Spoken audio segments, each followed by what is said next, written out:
आप इस ढांचे को दो मकनातीस की मदद से हवा में लटका सकते हैं। इसके लिए पीवीसी का पाइप, 2 साइकिल की स्पोक और मकनातीस चाहिए। पीवीसी पाइप में 2 तीलियां नस्ब करें, नीचे की तीली में धागा बांधें और इसके साथ एक मकनातीस लगाएं।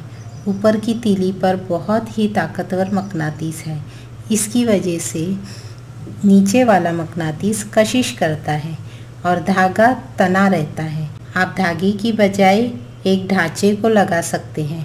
ढांचा स्ट्रॉ, हल्की अशिया का बना हो। इसका सर स्टाइरोफोम का बना है। इसके सर के अंदर एक मकनातीस छुपा है।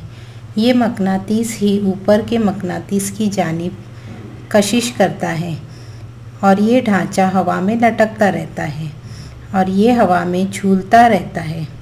आप इसे अगर थोड़ा सा हिलाएंगे तो ये नाचने लगेगा और हाथ पैर हिलाने लगेगा। बिल्कुल एक ढांचे का नाच नाचेगा। कितना मज़ेदार है, एक हवा में लटका हुआ ढांचा और वो भी रक्स करता हुआ।